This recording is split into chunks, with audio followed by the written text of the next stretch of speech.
Hey there, and welcome back to the Bloom and Well podcast.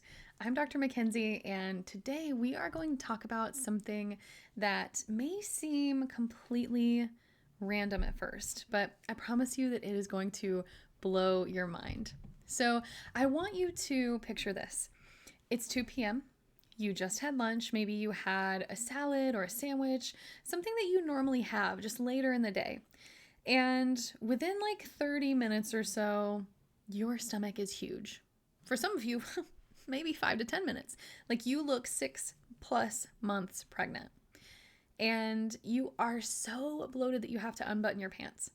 And on top of that, you are suddenly exhausted. Like you can't keep your eyes open, kind of exhausted. Like you need to take a nap right now, exhausted. Or maybe it's this. You wake up every single morning with your stomach in knots. You're anxious, you're nauseous, and you can't even think about eating breakfast. Maybe you rush to the bathroom yet again, and you already are exhausted before you even start the day. Or, what about this last one? You've been eating clean, maybe for months. You cut out gluten, you cut out dairy, sugar, processed foods, all of these things. You're taking probiotics, you're taking enzymes, all of the healthy supplements, maybe even a multivitamin. Yet you are still so bloated, uncomfortably so. You're still dealing with the constipation or the diarrhea, or the most annoying is when you're switching between both. And you're still exhausted all the time. So if any of that sounds familiar, if you've been dealing with these chronic, mysterious gut issues and chronic fatigue at the same time, I need you to stay with me because this is going to be a lengthy video, but I am going to explain something that most doctors will not explain to you. And that is that your digestive issues and your fatigue are not necessarily two separate issues. Okay, a lot of the time they are at the root the same issue, okay, but they're manifesting differently. So your gut and your energy levels are connected through your nervous system. And if one of these goes down, whether it is your gut or your nervous system, the other is going to go down with it. So today we are talking about your gut-brain connection, how this connects to burnout, why stress is very capable of destroying your digestive system, why gut problems can steal your energy, and what you actually need to do to recover this at like both of them at the same time.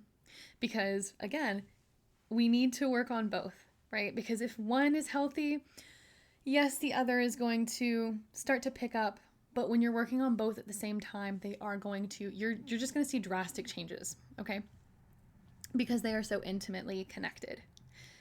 So I want you to think back to when your gut problems actually started. And for myself and for a lot of my clients, we can often pinpoint it pretty clearly. Like it was after I had my second baby and went back to work, or it was during the year that my mom was sick, or, it was when I took on 3 jobs at once, or when I took on a massive project at work, or my grandfather passed away. There was obviously this period of intense stress, and that is when your digestion just started to fall apart. And maybe you didn't quite make that connection at the time. Maybe you just thought, oh, well, I must have developed some kind of food sensitivity, or I'm getting older, this is just a part of it. My digestion is worse now. I'm gonna feel tired all the time. This is just menopause. I hear that a lot too. And menopause is not meant to be like that, right? Your symptoms are going to tell a story, right? They don't have to be so intense. What's actually happening is that your stress response was literally shutting down your digestive system. So let's talk about how this works. Your body has 2 main operating modes. And I talk about this on the channel pretty often, but it's worth repeating because A, we probably have some new listeners or viewers, and B, it is super important. So you have the sympathetic nervous system, which is your fight or flight mode. And this is what activates when you are stressed, when you are anxious, when you're in danger, when you need to do something in order to survive. And then on the other hand, you have the parasympathetic nervous system, okay? And this is going to be the rest, digest, and heal mode. And this is what has to be active for your body to properly digest food, absorb nutrients, use them, and eliminate wastes. So the problem is you have these two branches of your nervous system, but you cannot be in both at the same time. It's one mode or the other. Okay, it's like a light switch. There's no dimmer switch. It's on or it's off. Your body has to choose. Are we going to be in survival mode? Are we going to be in rest mode? So whenever you are stressed, when you are focused on a deadline, when you are anxious about money or family, or when you're overwhelmed and managing a million things at once, your body is going to prioritize survival. So that switches on.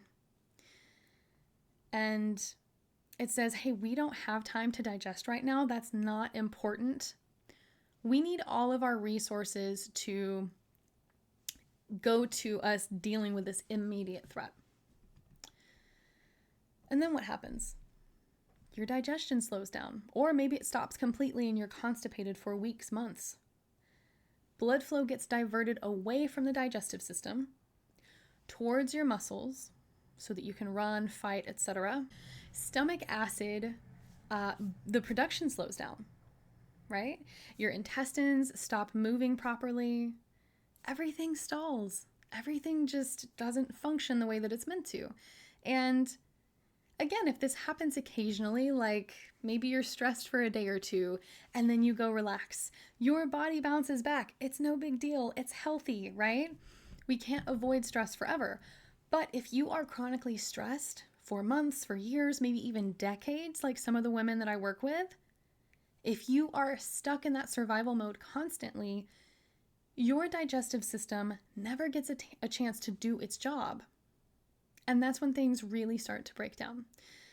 That's when we get all of the uncomfortable symptoms. We get the bloating, the constipation, the diarrhea, the swinging back and forth, the acid reflux, the food sensitivities, the IBS, and all of this leads to even fatigue and insomnia, right? And the thing that makes it even worse is that once your gut is struggling, it adds to your stress load. You get anxious about eating. You're uncomfortable all of the time. You're worried about being near a bathroom. So now you're stressed about being stressed, and your gut gets even worse. And unfortunately, it is a vicious cycle. And that's why you can't just fix your gut without addressing the stress that started the problem in the first place. Okay? So let's talk about what's actually happening inside of your gut when you are chronically stressed. So I'm going to dive into some science here, but I'm going to try to make it make sense. Feel free to leave some comments below. If you have any questions, I'll happily address those.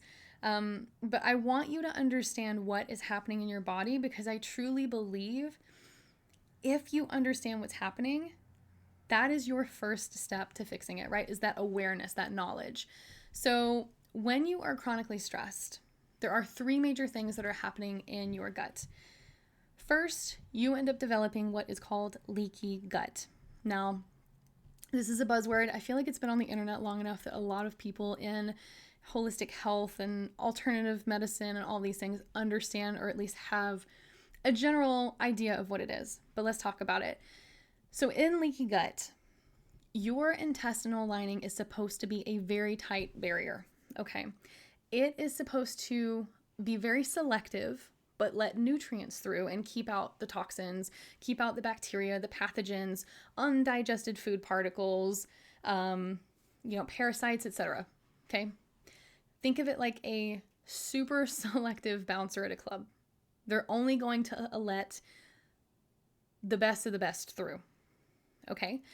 So when you are stressed, those junctions between your cells start to loosen up, okay? They get leaky, and bigger particles can get through them and get into the bloodstream. So then you get the bacteria going through, you get the toxins going through, you get undigested food particles coming through into the bloodstream, right? And then your immune system sees that as foreign particles and it freaks out. It does what it's supposed to do, right? It says, hey, why is there a foreign body in the blood? This is a threat. And then it launches an inflammatory response. And the inflammation is what causes a lot of crazy symptoms, the mystery symptoms, right? The bloating from nowhere, the cramps, all of the food sensitivities from foods that you have eaten your entire life. When I was at my lowest point and I was bedridden, I couldn't have avocado, spinach, strawberries, bananas, all these things that I had eaten for years, even tangerines, okay? And it just seemed to come out of nowhere, right? Second, you develop gut dysbiosis, okay? And this is kind of like just a fancy word for saying that your gut bacteria is out of balance. So you've probably heard of the good bacteria, the bad bacteria of your gut. Ideally, you want a really diverse population of beneficial bacteria, okay? When you have multiple different types of good guys, they are going to help you to digest your food, different types of food, right? To turn vitamins into something your body can use, to like pull it out of the food and turn it into nutrients that your body can use, right? To regulate your immune system and even help your digestive tract produce neurotransmitters like serotonin, okay? But we have to consider that stress kills off good bacteria. Literally, like studies have shown even days of intense stress can significantly reduce the diversity of your gut microbiome. And when the good gut bacteria die off, what happens? The bad guys take over, right? Things like opportunistic bacteria, yeast, fungi, all of this starts overgrowing. This is where you may have heard of candida. That's an example, right? The yeast. And then they start to produce toxins and a lot of inflammatory compounds that make you feel worse. So this is why taking a probiotic alone will not fix the problem completely. Because if you are still chronically stressed, you are still killing off good bacteria just as fast as you're putting them in. So maybe you're taking a probiotic and it might be helping a little bit with your symptoms, but you come off of it for a single day, you go right back to where you were. Okay? Third, we have to understand the importance of gut motility because it gets messed up with stress. So motility is movement, right? How fast, how slow things are going to be moving through the digestive tract. And your gut motility is controlled by your nervous system. So remember the light switch, the off and on, the survival mode, the parasympathetic, rest and digest. When you are stressed, that movement speeds up way too much, which is where diarrhea comes from, or it slows down too much, which is where we get the constipation. Or you might be one of the special ones who gets the fun ride and you get both at different times. So you can't really predict which one you're going to get at any given day. So this is why your digestion feels so unpredictable, because it is, right? Your nervous system is in chaos. So your gut is in chaos because your nervous system is controlling it, right? So the part that connects to your exhaustion, all three of these, the leaky gut, the dysbiosis, and the motility issues, all of these interfere with nutrient absorption. So even if you're eating a healthy diet or you're taking supplements, if your gut cannot break them down and absorb them, you're not going to get the proper fuel that you need to do anything, heal, function, anything, okay? And that's where we get super fatigued and really exhausted. Plus, if we look at chronic gut inflammation, it is incredibly exhausting and draining in its own, right? The immune system is constantly activated. It's fighting these perceived threats in your gut. and that burns through a lot of energy. So you end up in this place where you're exhausted. You're so drained and fatigued because your gut isn't working. And your gut isn't working because you're stressed, and you're more stressed because you're exhausted and your gut's a mess, right? So it's kind of like this big web, right? It's all connected. Now, you might be thinking, okay, well, I've been to all the doctors about my gut issues. They've run tests. They said I'm normal. Everything is fine. Let's talk about that too, because I was told the same. There is nothing that frustrates me more than doctors who will dismiss patients saying, "You're fine, your labs are normal, go home." Okay. I have had so many people that come to me, as well as myself, I experienced this, who have been struggling with gut issues for a very long time. And I'm talking decades, right? They've been to gastroenterologists, they've had endoscopies, colonoscopies, maybe they've even been to allergists that can be associated with it too, or even just their general practitioner, or people who've had multiple ER visits with these crazy symptoms, right? They've done blood tests, they've done CTs, they've done stool tests, and the doctor says everything is fine. You just have IBS. Let me tell you that IBS is a real diagnosis, but it's not like, I'm trying to figure out how to word this without upsetting people. But this is the truth. IBS is basically a bunch of symptoms. They don't know what to do with them. Okay. It's frustrating because we're like, hey, you have a bunch of symptoms. We don't really know what to do. That's just kind of what IBS is, right? There's different types of it. Yes, there are some medications that might help a little bit. But they're just symptoms. We don't really know where they're coming from, right? And that's because that is not how conventional medicine is set up. I do think there is a time and a place for conventional medicine. However, gastroenterologists, for example, treat the gut, right? Psychiatrists treat mental issues, mental health disorders. No one is really out here connecting the dots between nervous system, stress response, digestive function. Okay, and that's why so many people struggle for so many years without getting better, is because we're not treating the body as a whole. We're treating the gut in isolation, or we're treating the symptoms, right? Instead of looking at the whole person. And again, I'm not saying conventional medicine doesn't have its place. I think that it does. If you have a serious condition, you absolutely need proper medical care. I'm not telling you to not get it. But if you've been told it's just IBS or it's just stress, go home, you're normal, you're fine, and you've been given medications that barely help, or you're probably dealing with, a lot of gut health issues that your doctor's not addressing, you might be dealing with nervous system driven gut dysfunction. And that requires a different approach, right? So let's talk about your vagus nerve. Because the key to understanding how your gut and how your nervous system talk to each other is, again, that vagus nerve, right? It's the star of the show here. So this is one of the most important nerves in your entire body. And most people, I think by now, have heard of it, because I do think that's another buzzword in holistic health and alternative medicine, etc.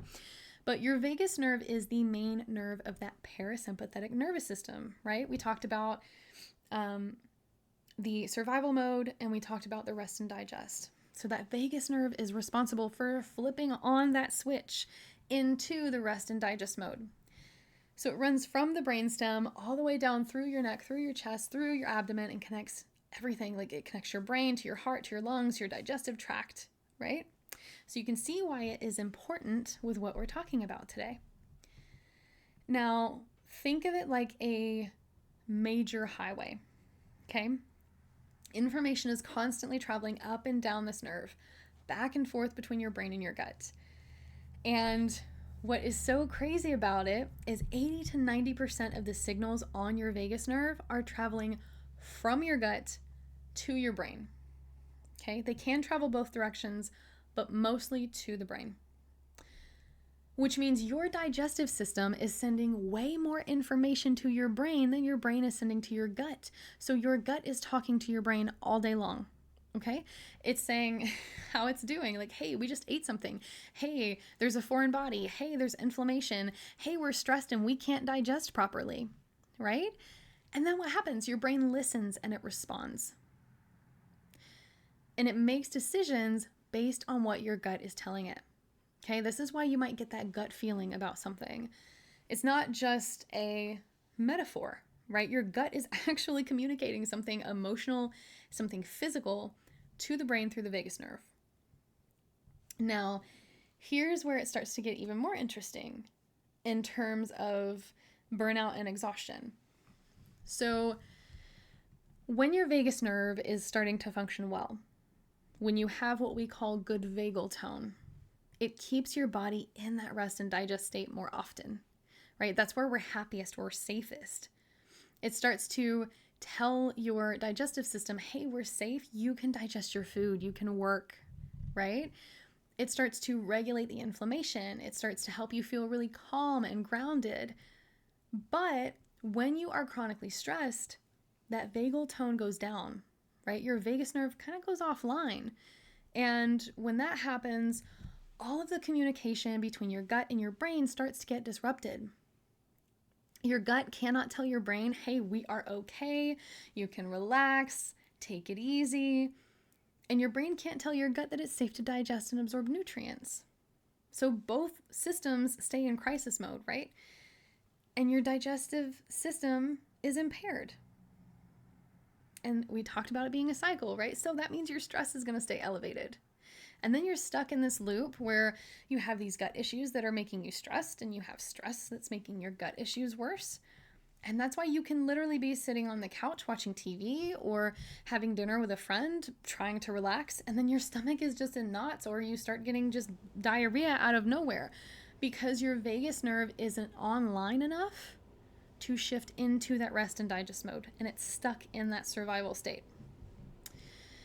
And this is also why gut health issues are so closely linked with anxiety, right? It's not that you are anxious about your gut, and you might be, but that's not the root of it, right? Your gut is sending stress signals to your brain through a weakened vagus nerve, and your brain is interpreting that as danger. So you end up feeling anxious, but you don't know why. And that's your gut talking. And now, all of this vagus nerve and this gut dysfunction is a lot. It's directly stealing your energy and it's leaving you fatigued. So we talked about how stress messes up your gut, but how does it make you tired? Firstly, you are literally not going to get the fuel that you need, right? When your gut is inflamed and your digestion is impaired, you're obviously not going to absorb nutrients properly. Even if, like we said earlier, even if you're eating a perfect diet, if you're eating tons of vegetables, healthy fruits, quality protein, you're getting fiber, you're eating healthy fats, if your gut cannot break it down, if you don't have the stomach acid, the digestive enzymes, the bacteria, you're not getting the nutrients. And it's the same with supplements, right? You are essentially starving at a cellular level. Your cells need B vitamins to make energy. They need iron to carry oxygen. Your body needs magnesium for so many processes, right? Not just to relax. It also needs amino acids from protein to build and repair tissue, which again, it can only do if you're in that rest and digest mode. So if your gut isn't absorbing these nutrients, your cells are going to be running on empty.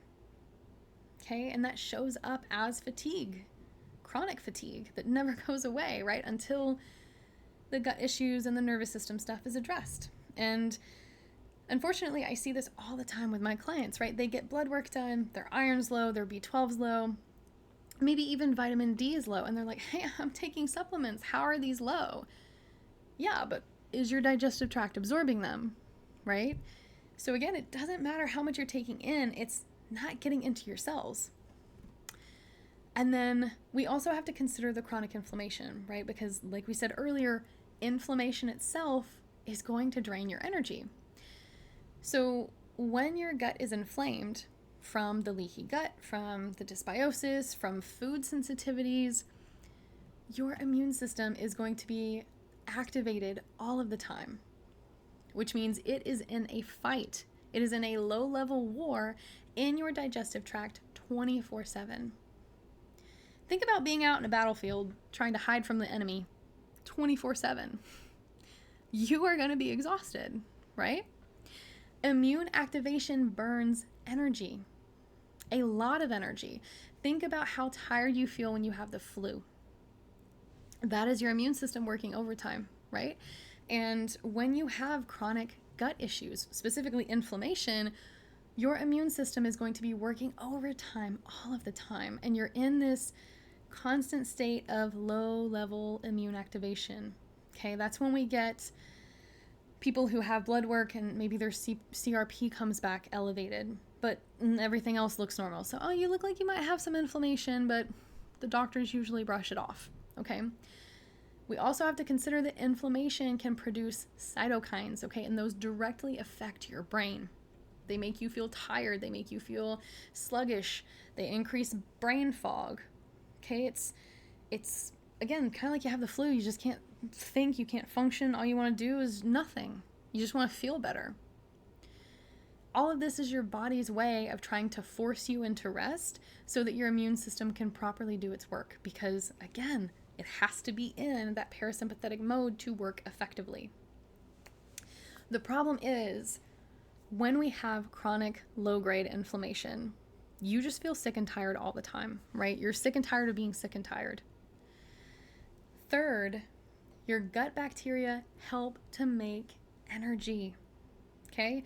Your gut microbiome, all of these trillions of bacteria that are living in your intestines, do not just sit there and do nothing, right? They are incredibly active. They are living beings in there, and they help to break down food into usable nutrients. Okay, they help to produce B vitamins, they help to produce vitamin K. They even help to produce short chain fatty acids that your cells use for fuel. If you've heard about GLP-1s, your digestive tract is important for that, okay? That is a naturally occurring thing in your gut, okay, that they have patented a version of, okay? But when your gut bacteria is out of balance, when you have dysbiosis from chronic stress, you start to lose a lot of beneficial function. So your gut bacteria aren't really helping you make energy anymore, right? And in fact, if you have an overgrowth of the bad bacteria or of like yeast, like with Candida, they're actually going to make it worse because they're producing all of these toxins that make you feel terrible. And then you end up with like this triple whammy, right? You're not absorbing nutrients, your immune system's draining your energy, and your gut bacteria aren't helping you make energy. So, well, it's no wonder you're tired, even if you are sleeping, right? And you still feel exhausted. So I know this is a lot of information. I wanted to take a quick break and tell you about what you can actually do about this. So we've been talking a lot about how your gut problems and how your exhaustion are connected through your nervous system. And if you're sitting here and you're thinking, oh my God, this is exactly what's happening to me, I need help, I want to tell you about our virtual clinic services, specifically our gut brain programs. So this is a comprehensive program where we address both gut health and your nervous system, okay? Nervous system regulation at the same time. Because again, you really need to fix both at the same time, okay? We look at specific gut symptoms, we run functional lab tests to see what's going on, and we look at your microbiome, we look at digestive function, if there's any parasites or pathogens, and then we work to create a very personalized nutrition, lifestyle, and nervous system regulation plan. So it's not a really super generic, hey, let's eliminate these foods and take these supplements kind of protocol. This is something that gets customized to your body, to your test results, and to your stress patterns and gut issues. And we do it in the right order, right? So nervous system regulation is where we start so that your gut can heal, so that your gut can repair, all right? And then once we've started with the nervous system regulation, we start to rebuild that gut function. We start to rebalance your microbiome, restore your energy, all of these fantastic things. So if you are dealing with both chronic exhaustion and gut issues, and you feel like you've tried everything, you're being dismissed by your doctors, this program might be exactly what you need. So I'll drop a link below, bloomandwell.com, where you can learn more and book a free energy assessment with us, and we can talk through your specific situation and find out what part of our program is going to be the right fit for you. So let's start to talk about food, because I know when people have gut issues, the first thing they want to know is, well, what should I eat? What should I avoid? And I get it. That's a very reasonable question. But here's what I need you to understand first. If your nervous system is in a crisis mode, it does not matter what you eat. Your body will not digest it properly. Okay? I will use myself as an example. For those of you that don't know, a few years ago, I got really sick. Was very burned out, having all these crazy symptoms and a lot of gut health issues, food sensitivities. It looked a lot like MCAS. I never got formally diagnosed though. And I was bedbound for almost a year. I've been recovering for the last few years, made a lot of progress. My dad passed away a couple of weeks ago, not even a week and a half ago. And when I tell you, this might be TMI to some people, but I want you guys to understand how important it is. 10 days straight, my stomach was so torn up because of the stress. Okay. Even when I would eat healthy foods that were safe foods for me, even if I was just eating oats and eggs for breakfast, nothing else besides salt in them, still I would have chronic diarrhea. Your body, when it is under stress, it's not going to digest food. Not when it's enough stress for enough time. Okay. I have had clients who are eating the most pristine, anti-inflammatory, gut healing diet you can imagine, bone broth, fermented foods, everything organic, wild caught fish, and they are still bloated and exhausted because they are eating all of the right foods, but they're eating them in a stressed state, right? Maybe they're eating while answering emails. Maybe there's just a big point of stress in their life, kind of like me with my dad passing. That's a good example, right? Or maybe they're sitting down to eat, and while they're eating, all they're doing is thinking about a to-do list, right? That is shifting their body into that fight or flight mode while they're eating. And so it's going to either wash right through you or get really backed up. Okay. And remember what we talked about. You can't digest properly when you are in fight or flight mode. So again, it does not matter how healing the food is if your body can't process it. So rule number 1, before you worry about what you're eating, you need to address how you're eating. Okay. And here's what that looks like practically. So before you eat, do something that is going to stimulate that vagus nerve and help shift you into that rest and digest mode. Okay. So you can do some deep breathing exercises. Maybe you can pray or meditate for a few minutes beforehand. You can, show some thankfulness, some grace for the meal that you're about to have. And while you're eating, make sure to put your fork down, close your eyes, and really notice the food. Like, what is the texture? What is the smell? What is the flavor? Can you pick apart different flavors or textures in that single bite? Okay. All of these things are going to activate that parasympathetic nervous system, that rest and digest mode. So you're telling your body, we're safe. It's okay to digest now. And over time, when you do that more and more, it builds up the strength of that vagus nerve, and you should see your symptoms reduce. Okay. Another thing is, while you're actually eating, focus on eating. Don't focus on conversations on your phone, on your computer, on work, a to-do list, the TV. Eat, chew slowly, and taste your food and notice the textures. Okay. All of this is going to signal to your digestive tract that food is coming. It tells it to start producing digestive enzymes, to start producing stomach acid. All of these things that are going to help break down the food and allow your body to utilize it. So I know it sounds super simple and basic, but I promise you that this alone can make a huge difference for you. And because you're working with your nervous system instead of against it, you're going to see that reduction in symptoms.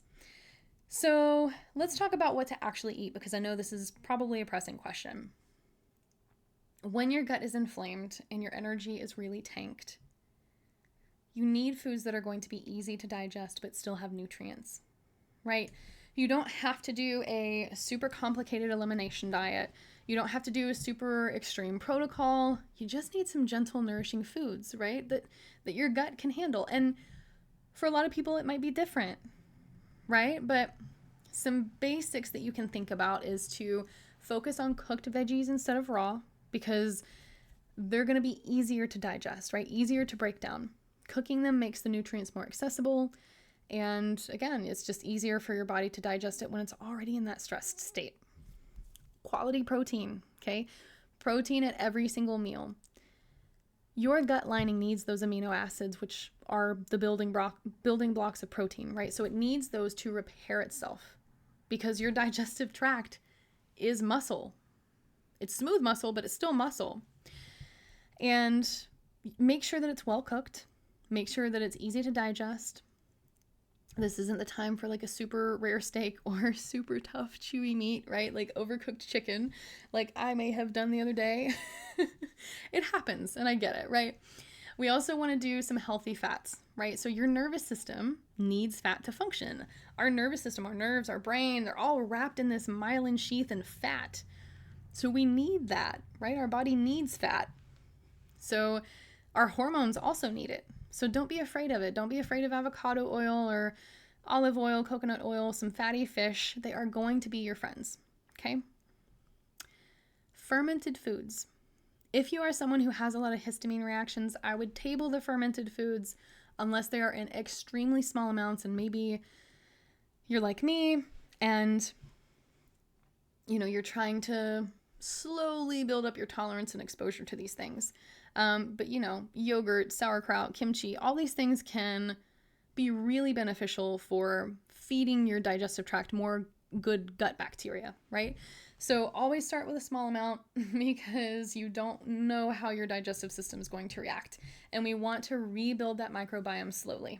But we also talked about diversity, right? So it's important to have different things. So don't only eat yogurt every single day for good gut bacteria. Is it good? Yeah, but like mix it up. Maybe have sauerkraut one day, yogurt another day. We need different types of bacteria. Bone broth is another one too. It's really good for healing. It's really good for the gut lining. Rich in collagen, amino acids, they can help to repair that leaky gut, okay? Again, if you have histamine issues, MCAS, things like that, a lot of food sensitivities, bone broth might not be the first one to try, because it's cooked at such a low and slow temperature, it releases a lot of histamines.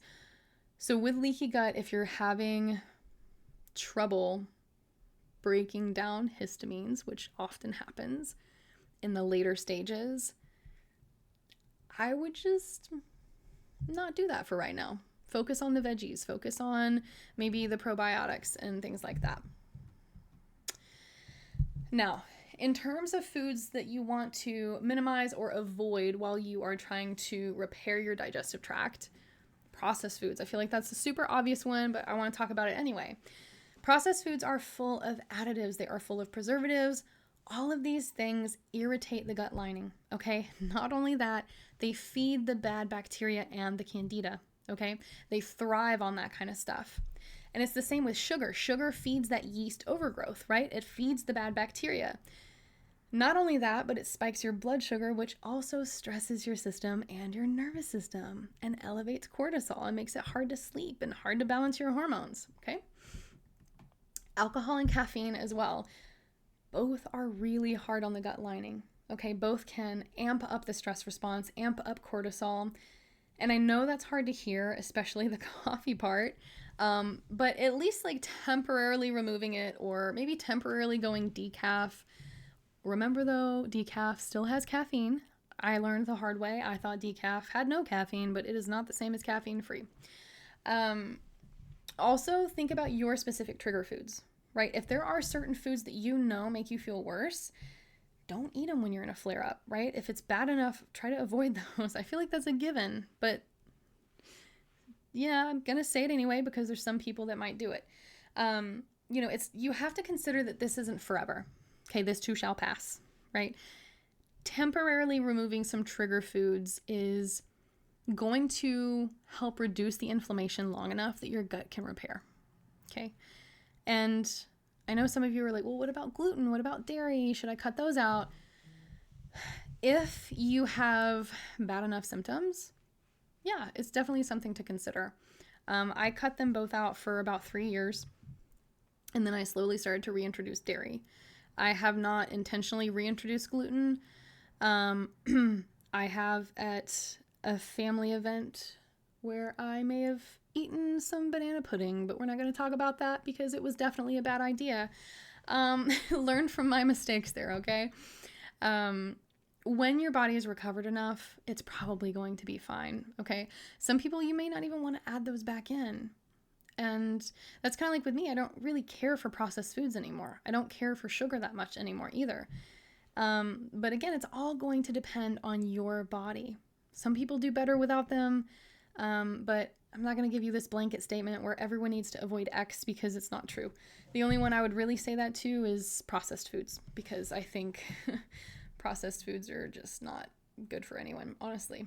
But if you have been eating something and you notice that you're constantly feeling worse after, whether you're tired, you're bloated, you've got the brain fog, you just feel uncomfortable or anxious, your body is sending you signals. Okay, it's telling you that it cannot handle that food right now. So try your best to listen to it. Okay, so we have talked about food. We've talked about what to include, what to avoid. Food is only one piece of the puzzle. Okay, so let's talk about some practices that can help you to de-stress and help you to repair your gut-brain connection. Okay, so this is important because you can actually strengthen that vagus nerve we talked about. And like we said, we want to increase that vagal tone. Okay, and there are very specific practices that we can do in order to do that. So when you improve that vagal tone, you are going to be improving both your digestion and your stress response. Okay, so you're going to kind of, toughen up a little bit and not be so sensitive to different types of stress. So some of the most effective practices that I used in my recovery, as well as ones that I use with my clients or my patients, are going to be deep belly breathing. Okay, this is the first one, most important, easiest thing to start to teach people. And I want to emphasize how important it is because this is something we need to do every single day. When you breathe deeply into your belly, you are directly stimulating the vagus nerve. Okay, and again, that vagus nerve runs right through your diaphragm, right through your chest into your abdomen. So when you use your diaphragm to breathe, which we all do, really filling up your belly like a balloon is going to kind of give that vagus nerve a little bit of a massage and stimulate it. So you can put one hand on your chest, one hand on your belly, breathe in through the nose, and try to make your belly, the hand on your belly move, right? So in through the nose, and you'll notice your hand kind of go up if you're breathing through your belly, right? Into that belly, and not the chest, right? Your goal is to not have the hand on your chest move much. That is how you know you're doing the right type of breath work. Okay, just do that for 5 minutes, right? I know you're on YouTube right now, so if you're this far into this video, I'm sure my channel is not the only one that you watch. Sacrifice 5 minutes of social media and dedicate it to breath work. Just 5 minutes. And I promise you are going to start noticing your digestion improving. You're going to notice your stress levels coming down. You're going to notice those weird, crazy mystery symptoms that doctors tell you, I don't know what that is, you're fine. That's going to get better, okay? Other ways that you can stimulate that vagus nerve and improve vagal tone: humming, singing, or gargling, okay? Might sound weird, but it works. Your vagus nerve runs through your throat, so when you create vibrations in your throat through those vocal cords or folds, by humming, singing, or even gargling, you're going to stimulate that nerve, okay? So you can gargle water for about 30 seconds a couple of times a day. Like, just think of when you brush your teeth, just gargle some water at the end, okay? Twice a day minimum. And then you're going to start to notice that you feel a little more relaxed day to day. One of my favorites is cold exposure, okay? So when I would have debilitating panic attacks, cold exposure was the fastest for, instantaneously snapping me out of them. So your vagus nerve gets activated when you expose yourself to cold. Okay, it doesn't mean you have to take an ice bath, although I do think those can be good for you if they're done the right way, if you're breathing properly, and if you're doing it at the right time in your journey. But it can be as simple as splashing cold water on your face, right? Or ending your shower with like 10 to 15 seconds of cold water on your upper back or chest. For me, I would take ice packs, throw them into a bowl of water, wait a minute of panicking, and then dunk my face in there, okay? And it was not fun, but it instantly stopped the panic attack. So again, cold triggers that vagus nerve to activate the parasympathetic response. So it's kind of like hitting a reset button on your nervous system. We also want to start to incorporate gentle movement that focuses on either breath work or your core. So think about things like yoga or Pilates, even just really gentle stretching that is going to involve some twisting, some compression of your abdomen, because all of these things are going to stimulate the vagus nerve. And one of my favorites that helped me get through the beginning stages of my recovery was yin yoga. And I loved it. It was the first type of exercise that I started doing, and I was able to do it while I was bedridden. So you're literally starting to massage those internal organs with movement and that vagus nerve that runs through them. And again, this is one of the reasons that people say yoga can help with digestion, right? It's not just the poses, it's the vagus nerve activation that happens when you are doing the proper breathing and when you are moving your body mindfully, okay? We also need to take into consideration meditation and mindfulness. So I know you've heard this before because we do a lot of EFT, which I think is very important for stimulating your parasympathetic system. But it matters so much for your digestive tract. So when you meditate, when you are focusing on your breath work, or when we're tapping, or you are practicing being present, you are training your nervous system to downshift, okay, to shift out of that survival mode into the rest and digest and heal. So you're building these new neural pathways, you're rewiring your brain in a way that allows you to access that rest, digest, and heal mode more easily. So the more times you do it, the easier it is to shift, okay? So even just 5 minutes a day, 10 minutes a day, following along with our, what our videos are maybe 10 minutes at a time for the tapping, and we post every day. It makes a difference, right? You don't have to sit on a cushion for an hour with your eyes closed and meditate. I think it's fantastic to do that, but that's not realistic for some people, right? For a lot of people. And even if you're just doing something 5 to 10 minutes a day, you can literally just sit quietly, close your eyes, focus on your breathing for a few minutes, and that is meditation, right? Your social connections are also really important, okay? We need positive social interaction because, again, it stimulates that vagus nerve. So when you feel safe with someone, when you're laughing, when you're smiling, when you're having good conversation, when you feel seen and heard, that vagus nerve is firing, okay? And this is one reason why isolation can be very hard on both mental health and physical health, because your nervous system needs connection in order to stay regulated. Now, what I want you to hear, what I need you to take home, you do not have to do all of these practices, okay? Pick one or two that feel doable, and you can start there. And if it doesn't work for you and you don't like it, throw it out and do a different one.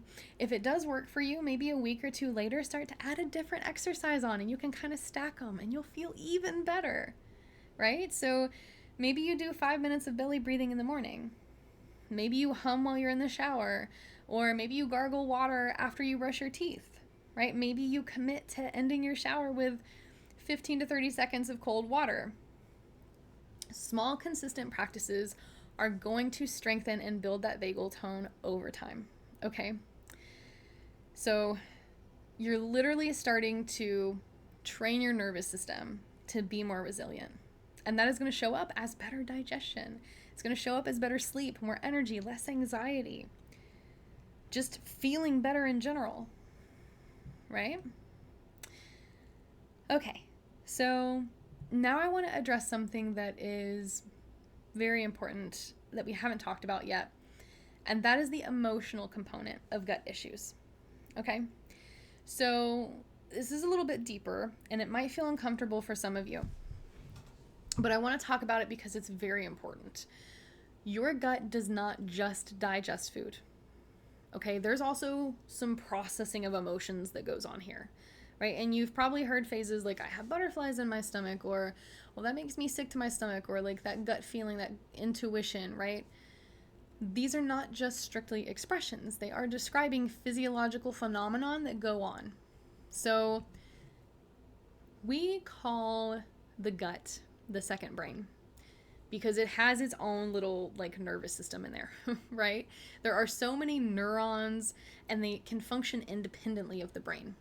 And that is like that gut nervous system is intimately connected to your emotional state. Kind of like we talked about earlier with the anxiety, right? If your gut is not feeling so good, you're going to feel anxious because of the signals that it sends to the brain. So when you are experiencing stress, when you are experiencing anxiety, fear, trauma, again, those brain signals get sent down into the digestive tract. It starts to tense up. It stops moving properly. It produces stress hormones locally that affect digestion. Okay? And what a lot of people don't realize is that trauma and unprocessed emotions can get stored in your gut. Okay? They don't just disappear when a stressful event is over. They stay in your body as tension, as trigger points even, as inflammation, chronic dysregulation, autoimmune diseases. Okay? All of these things can be triggered by stress and unprocessed stuff. Okay? I see so many people who constantly have this issue, and I myself have been through this. We will be working on their gut issues, and when I ask about their stress, they say, oh, I'm not that stressed anymore. Like maybe I had a really stressful period in my life, but that was years ago, that was decades ago, it's over and done with. But your body's still holding on to that. Right? Your gut is still in crisis mode from something that may have happened 5 years ago, or that may have happened 10 years ago, or that may have happened in childhood because it was never fully processed, because it was never released. And this is why some people have gut issues, again, that start after specific trauma and don't resolve. Maybe a death in the family, maybe a divorce, a huge financial loss, job loss, car accident, you name it. The event happened, but the body never got the signal that it's over, that it's safe. And for some people, it can be a little more subtle, right? And chronic, like that low-grade inflammation. So maybe you grew up in a household where you didn't feel safe, or maybe you were bullied as a kid, or maybe you've been in survival mode for a very long time and your body doesn't remember what safety feels like. All of that shows up in your gut, okay? And this is why I think therapy is super important, because it can help gut issues. And this is why I promote the EFT to you guys, and I offer that to you guys, because EFT, somatic experiencing, EMDR, all the trauma processing modalities. I have never seen someone who had gut issues, did some of these practices or modalities, and didn't have their digestion improve, right? Because the brain and the gut are so intimately connected. You can't separate them, right? So because you're addressing the emotional component, it's allowing your gut and your nervous system to move out of that crisis mode. Now, I am not by any means saying all gut issues are purely emotional or purely psychological, because that would be very dismissive and it would absolutely be inaccurate. Okay? Your gut problems are real. They are physical, okay? It is a very real thing that you're going through physiologically, and they are happening in your body, but there's also emotional components that can be a big piece of the puzzle, okay? So if we ignore that, you might get some improvement with diet and lifestyle changes or supplements, but you might not get the full picture, or you might not get the full recovery, okay? So when I was bedridden with burnout, oh, my gut was a disaster, okay? I could not eat anything, hardly, without feeling worse. I was having 7 to 8 panic attacks a day. I would have them every single time I would eat food, even though I was like down to 7 or 8 foods that I was eating that were safe-ish. And I was uncomfortable and fatigued and miserable. And yeah, I had to heal my gut physically, right? I had to address the inflammation. I had to rebuild the microbiome. I had to address the candida, the SIBO, all of that. But I also had to start to process the trauma of pushing myself to the point of complete exhaustion and burnout and breakdown, right? I had to deal with the grief of losing my health, of losing the life that I thought I was going to have, of the fear that I'd never recover, even the shame of failing or the shame of even being sick in general, right? And as I started processing through these emotions, through a combination of therapy and EFT, and I would like to include yoga nidra in that too, because it was very beneficial. Just through allowing myself to feel things instead of kind of pushing through and ignoring all of them, which I am a seasoned veteran at that, my gut started to repair itself. It started to heal. Okay, so those processes had to happen together for me. So if you are someone who is dealing with chronic gut issues, I really want you to sit down and ask yourself, is there possibly an emotional component? And if the answer is yes, or even maybe, I truly encourage you to explore that. Do research on that. Maybe consider working with a therapist. Consider trying EFT tapping if you haven't yet.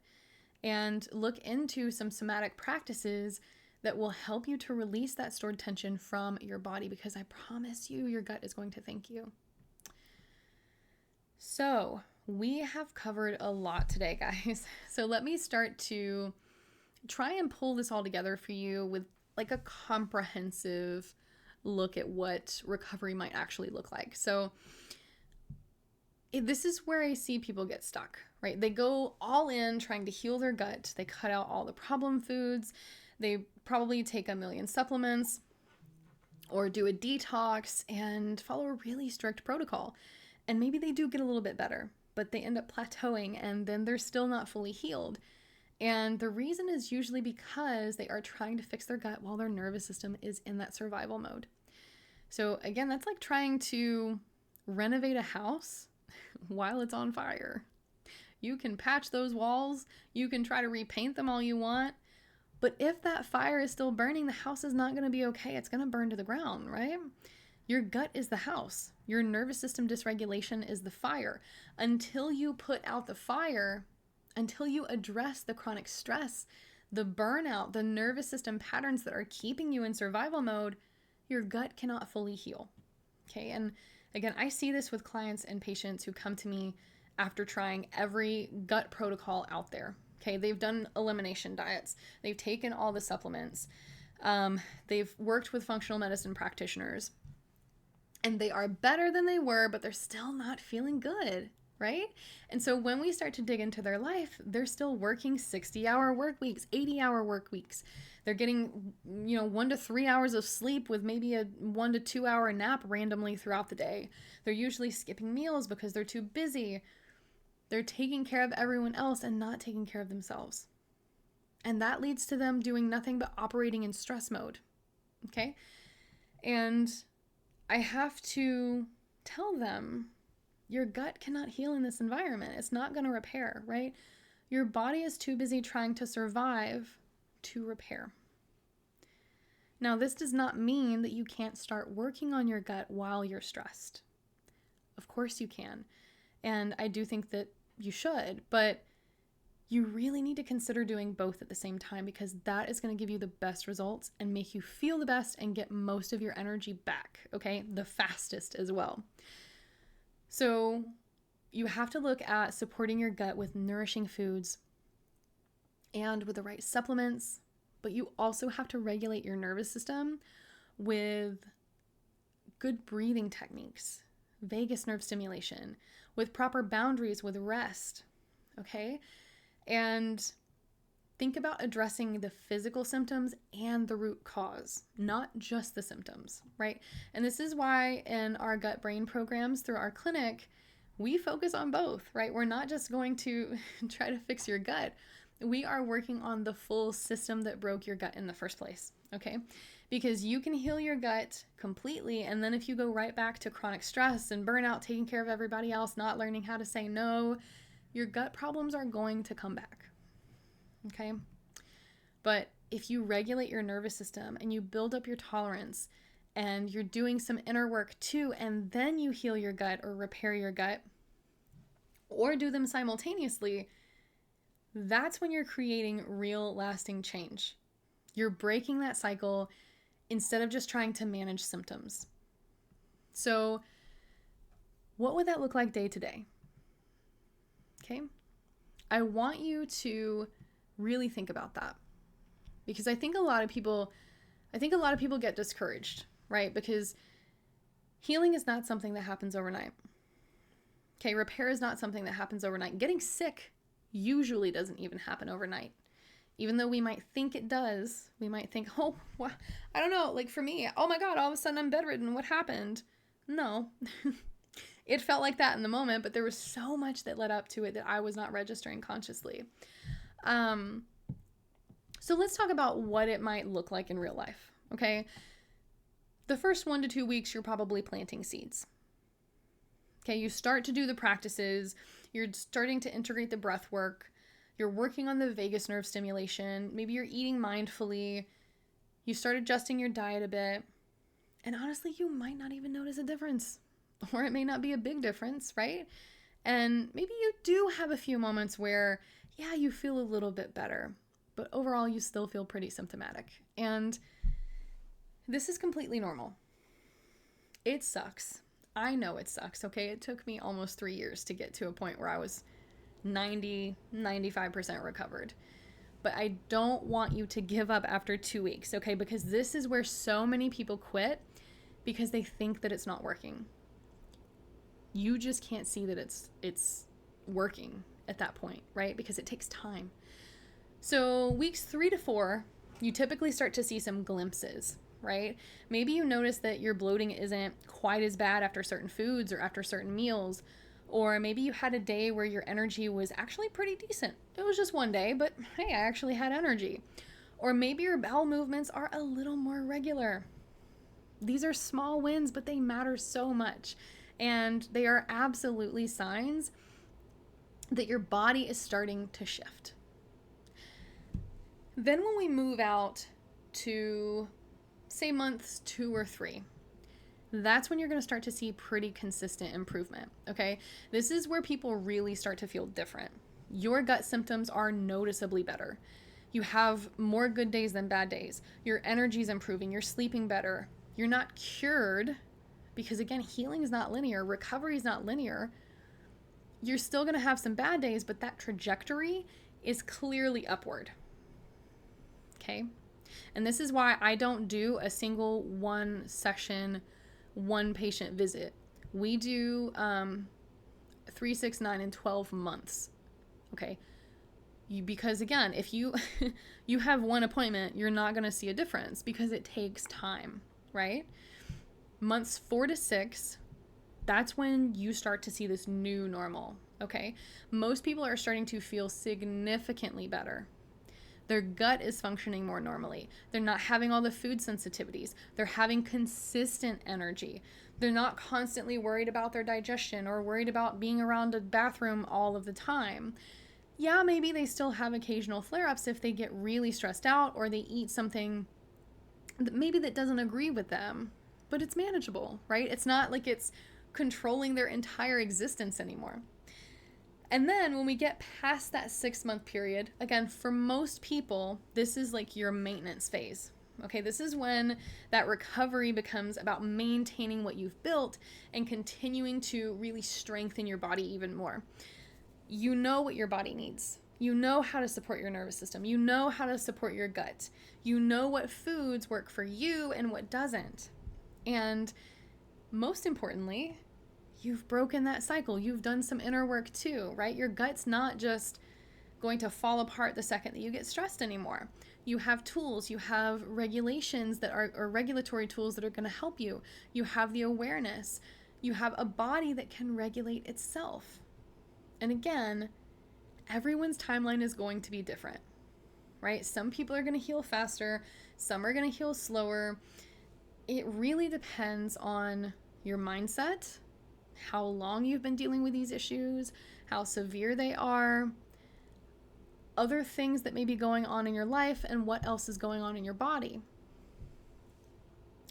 But this gives you kind of a general sense of what to expect, right?